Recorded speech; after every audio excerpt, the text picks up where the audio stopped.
Hello，在讲今天的案例之前，想问一下各位朋友，如果有一位摄影师找了这张照片，后来有位朋友没有经过摄影师的同意，把照片做了二次利用，那你觉得右边这个二次利用后的作品是侵害了摄影师的著作权，还是属于合理使用呢？大家可以想一想，一边来听今天的故事。这是我们故事的主角，他是一位摄影师，在牙买加群岛待了6年，拍摄一系列当地原住民的人像照片，还有风景照片。在2000年的时候，这位摄影师将这系列的照片出了这本摄影写真集 Yes Resta。 因为这本书的销售，摄影师从出版社收到了差不多版税8000块美金。那另一位主角是 Richard Prince， 应该有朋友有听过，他是一位相当出名的挪用艺术家。挪用艺术 appropriation art 就是在别人的创作之上再进行二次创作。那在2005年的时候， Prince 先生在一家书店看到了摄影师的写真集，他就开始使用里面的照片来进行创作。其中一幅作品，大家可以在画面上看到，是将写真集的35张照片剪下钉在一片木板上。那有些照片中呢，原住民的脸呢，可以看到是被遮住的。那前后 Prince 先生创作了30件作品，而这一系列就叫做 Canal Zone。Canal Zone 除了拼贴画以外，还有一些画作是把原创照片放大、变模糊或加一些色块。在2008年 Canal Zone 在纽约的画廊展出，其中有些作品是以超过200万美金的价格售出的哦。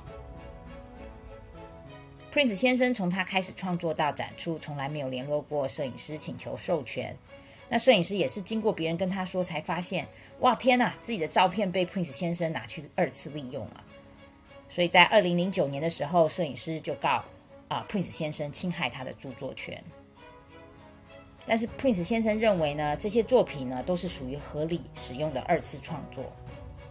那这边跟大家提一下根据美国著作权法，如果二次创作是属于合理使用的话，那就不算是著作权侵权。而且如果是合理使用， Prince 先生是完全不需要取得这个摄影师的同意，就可以使用摄影师的照片的。现在在画面上看到的是其中一件争议作品，在这件作品有用到多张写真集的照片，再加上其他素材，像是这位女生的身体。这作品使用到其中2张原创照片，在这里也秀给大家看。右边这张呢，是大部分都被使用了外加上一些小修改，就是把原住民的眼睛遮住。那左边这张照片是只有部分被使用，也就是被圈起来这部分被用在争议作品的背景。好，那现在看到是另一件争议作品，也就是我们一开始问问题的照片。很明显的就是将摄影师这单张照片进行了二次利用。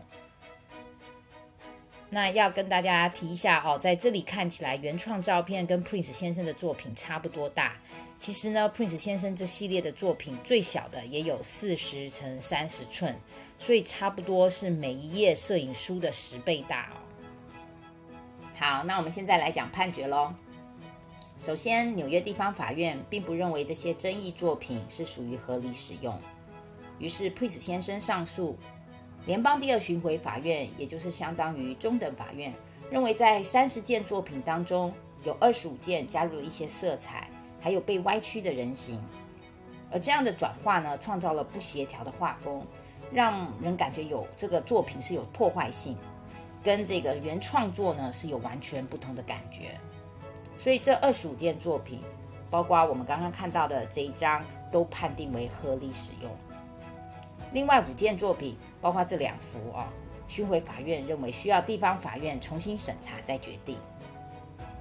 那在地方法院重审之前，摄影师与 Prince 先生在2014年初达成协议，所以像下方这样的二次创作到底算不算是合理使用这个案子就没有答案。